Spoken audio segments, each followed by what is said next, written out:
Welcome back to our channel respect education.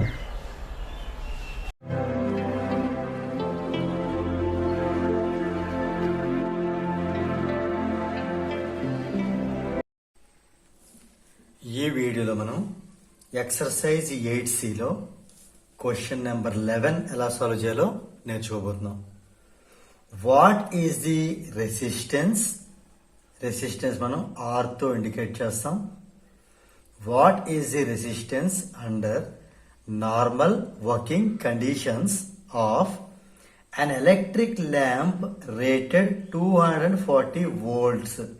ఇది potential difference or voltage. Okay, V ని indicate చేస్తుంది.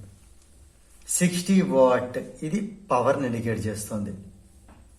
ఒక electric lamp అది ఎంత రేటింగ్ లో ఉంది? 240 వోల్ట్ 60 వాట్. ఎంత రేటింగ్ తో ఉన్నటువంటి ఒక ఎలక్ట్రిక్ ల్యాంప్ కి రెసిస్టెన్స్ ఎంత ఉంటుంది? ఓకేనా, అండర్ నార్మల్ వర్కింగ్ కండిషన్స్ లో అనేది ఒక క్వశ్చన్. తర్వాత దీని కంటిన్యూషన్ ఇంకా క్వశ్చన్ ఉంది, అదే తర్వాత చూద్దాం. ముందు ఇంతవరకు మనం సాల్వ్ చేసేద్దాం. ఫస్ట్ ఇచ్చిన వాల్యూస్ ఇక్కడ నేను నోట్ చేస్తున్నాను. ఇక్కడ మనం ఒక విషయం అబ్జర్వ్ చేయాలి. ఇది వోల్టేజ్ ఇది వాట్ లో ఉంటే ఆర్ అనేది ఓమ్ లో ఉంటుంది. ఓకే, ఈ మూడింటి రిలేషన్ లో మనకుంటే ఫార్ములా ఏమైనా గుర్తుందా? రైట్, ఒరిజినల్ ఫార్ములా అయితే విఐపి అంటే V into I is equal to P. ఇది ఒరిజినల్ ఫార్ములా. ఇందులో మనకి ఐ లేదు కాబట్టి యూజింగ్ ఓమ్స్ లా ఐ బదులు వి బై ఆర్ రాసేద్దాం. ఎందుకని? ఓమ్స్ లా ఏం చెప్తుందంటే వి ఈక్వల్ టు ఐఆర్ అని చెప్తుంది. ఇక్కడ మనకి ఐ కావాలి అంటే ఈ ఆర్ అనేది ఈ డినామినేటర్కి వెళ్ళిపోతుంది, అంటే వి బై ఆర్ అవుతుంది. అందుకని ఇక్కడ నేను ఐ బదులు వి బై ఆర్ రాశాను. V into V is V square by R is P. So V square by R is equal to P. ఇక్కడ మనకి ఆర్ కావాలి అంటే క్రాస్ మల్టిప్లికేషన్ చేద్దాం. R into P is equal to V square. మనకి R కదా కావాలి, are కావాలి అంటే వి స్క్వేర్ బై పి. ఈ ఫార్ములాని యూజ్ చేసి ఇందులో మనకి వి తెలుసు పి తెలుసు కాబట్టి ఆర్ని ఫైండ్ అవుట్ చేసేద్దాం. ఇప్పుడు మనకి R is equal to V square అంటే విని 2 టైమ్స్ రాయాలి. 240 ఇంటూ 240 ఇది 2 టైమ్స్ అంటే ఇది వి స్క్వేర్ బై పి అంటే 60. ఇక్కడ చూస్తే ఈ 0 క్యాన్సిల్, ఈ 6 24 4 టైమ్స్ క్యాన్సిల్ చేస్తుంది. 4 ఇంటూ 240 ఎంత అయింది? ఆర్ ఈక్వల్ టు 4 ఇంటూ 240 424 96 అంటే 960 ఓం అవడం జరిగింది. ఇక్కడతో మనకి ఫస్ట్ బిట్ అయిపోయింది. ఇప్పుడు రిమైనింగ్ క్వశ్చన్ అంటే చూద్దాం. అంటే అండర్ నార్మల్ వర్కింగ్ కండిషన్స్ లో ఒక ల్యాంప్ కి ఇంత పొటెన్షియల్ డిఫరెన్స్ ఇంత పవర్ ఉంటే దానికి రెసిస్టెన్స్ 960 ఓం ఉంటుంది. రైట్, ఇప్పుడు ఏంటట, if two such lamps are connected in series across a 240 volt main supply, explain why each one appears less bright. ఇలాంటి ఈ రెసిస్టెన్స్ ఉన్నటువంటి ల్యాంప్స్ ని 2 ల్యాంప్స్ మనం సిరీస్ లో కనెక్ట్ చేస్తే ఒక్కొక్క బల్బు లెస్ బ్రైట్నెస్ తో అంటే కొంచెం తక్కువ కాంతితో అవి వెలుగుతున్నాయి. ఎందుకని అంటే ఇప్పుడు మనం ఒకటే బల్బ్ కనెక్ట్ చేసాం అనుకుందాం. ఫస్ట్ కేస్ 1 లోని ఒకటే బల్బ్ హూజ్ రెసిస్టెన్స్ ఈజ్ 960 అనుకుందాం. ఒక బల్బ్ నే కనెక్ట్ చేసాం. ఎలాగో 240 ఈ మెయిన్ సప్లైకి. ఇదంతా తర్వాత జస్ట్ మీకు అర్థమని చెప్తున్నాను. సో ఇందులో పాస్ అయ్యే కరెంట్ ఎంతో చూద్దాం మనం ఇప్పుడు. ఈ ఆర్ అనేదేమో 960 అయితే, ఈ వి అనేదేమో 240 అయితే అప్పుడు ఐ ఎంత అవుతుంది? ఓకే, ఎప్పుడు when one lamp is connected. ఈ కేస్ 1 ఏంటి అంటే వెన్ 1 ల్యాంప్ ఈజ్ కనెక్టెడ్. ఒక ల్యాంప్ కి మనకేం తెలుసు? ఓమ్స్ అని చెప్తుంది, వి ఈక్వల్ టు ఐఆర్ అని చెప్తుంది కదా. వి ఈక్వల్ టు ఐఆర్. వి అంటే 240, ఐ మనం ఫైండ్ అవుట్ చేయబోతున్నాం. ఆర్ అంటే 960. ఇప్పుడు ఐ కావాలంటే ఈ 960 ఇటు వచ్చేస్తుంది. 240 డివైడెడ్ బై 960. 0 క్యాన్సిల్. 24 1 జా, 24 4 జా. అంటే ఇది 0.25 వచ్చింది. కరెంట్ కదా, ఆంపియర్. ఇప్పుడు మన క్వశ్చన్ ఏంటి అంటే,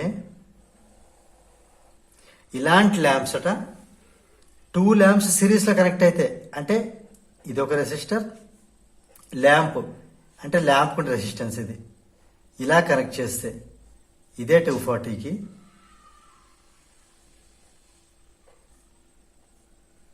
ఇదొక 960 ఓం, ఇదొక 960 ఓం, ఈ రెండు సిరీస్లో కనెక్ట్ చేసాం. సేమ్ వి. ఇప్పుడు ఎందుకు ఇవి లెస్ బ్రైట్నెస్ తో వెలుగుతున్నాయి అని మనం చెప్పాలంటే, వీటిలో పాస్ అయ్యే కరెంట్ ఏంటో మనం చెప్పాలి. ఇక్కడ ఒక క్వశ్చన్ మీరు క్లియర్గా అర్థం చేసుకుంటే, సేమ్ కరెంట్ ఐ అనేది కదా, సేమ్ కరెంట్ కదా ఫ్లో అవుతుంది. కరెంట్ అంత మనకి ఇక్కడ ఆన్సర్ ఎంత వచ్చింది, 0.25 ఆంపియర్. ఇంత కరెంటే కదా వెళ్తుంది. ఈ కరెంటు ఈ రెండు ఈక్వల్ రెసిస్టెన్స్ ద్వారా పాస్ అవ్వాలి కదా, ఇదే కరెంట్ పాస్ అవ్వాలి. ఓకేనా, ఇదే కరెంట్ రెండింటి ద్వారా పాస్ అవ్వాలి. అంటే ఒక్కొక్క రెసిస్టెన్స్ ద్వారా ఎంత పాస్ అవుతుంది, సింపుల్ లాజిక్. ఈ రెండు ఈక్వల్ కాబట్టి ఈ కరెంట్ ని ఈక్వల్ గా షేర్ చేసుకుంటాయి. అంటే ఒక్కొక్క రెసిస్టెన్స్ అంటే ఒక్కొక్క బల్బ్ ద్వారా ఎంత పాస్ అవుతుంది, 0.25/2. ఇద్దరు ఈక్వల్ గా షేర్ చేసుకుంటారు. 0.25 ఆంపియర్ ని ఇద్దరు ఈక్వల్ గా షేర్ చేసుకుంటారు. అంటే ఎంత వస్తుంది, 0.125 ఆంపియర్ అవుతుంది. అంటే పాస్ అయ్యే కరెంట్ తగ్గిపోయింది. ఒరిజినల్ గా అయితే 0.25 ఆంపియర్ కరెంట్ పాస్ అవుతుంది ఎప్పుడు ఒక బల్బు ద్వారా అయితే. అలాంటి రెండు బల్బు తీసుకుంటే షేర్ అయిపోతుంది. దీంట్లో 0.125 ఆంపియర్, దీంట్లో 0.125 ఆంపియర్. అందుకే లెస్ కరెంట్ వెళ్ళడం వల్ల లెస్ హీటింగ్ ఎఫెక్ట్ అయ్యి అది మనకి బ్రైట్నెస్, తక్కువ బ్రైట్నెస్ తో అది వెలగడం జరుగుతుంది. ఇది ఒక రీజన్. అనదర్ రీజన్ కూడా చెప్తున్నాను, అది కూడా సేమే వస్తుంది ఇన్ అనదర్ వే. ఇలా కనెక్ట్ అయితే రెండు సిరీస్ కాబట్టి ఈక్వలెంట్ రెసిస్టెన్స్ ఏమవుతుంది, equivalent resistance series connection R1 plus R2 కదా. అంటే 960 ప్లస్ 960 అంటే 2 times 960 ఎంత అవుతుంది, ఇది 2 9 జార్ దిస్ 1 8 అంటే 1920 ఓం అవుతుంది. 1920 ఓం. ఇప్పుడు ఈ 1920 ఓం నుంచి ఎంత కరెంట్ పాస్ అవుతుంది, మళ్ళీ same V equal to IR పెడదాం. మళ్ళీ V అంటే మారదు 240. ఇప్పుడు ఐని ఫైండ్ అవుట్ చేద్దాం. R అంటే 1920 ఓం. దీన్ని బట్టి I కావాలి అంటే 240 divided by 1920, 00 cancel.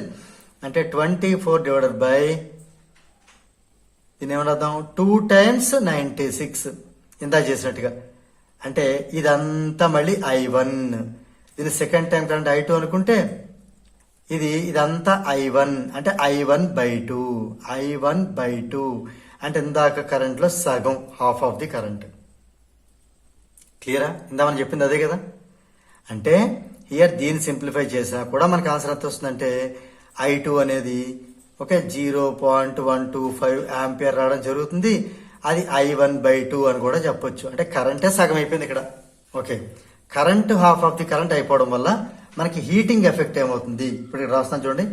Current becomes halved in the case 2 లేదా when 2 lamps are connected in series. ఇక్కడ రాస్తున్నాను, the current becomes halved and heating effect nothing but heat energy that is H. ఇది మనకి I²RT. I అనేది half అయితే I² 1/4 అయిపోతుంది.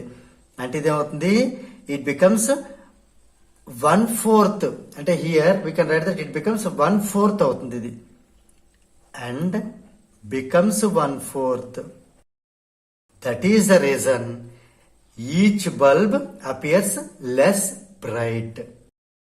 Clear?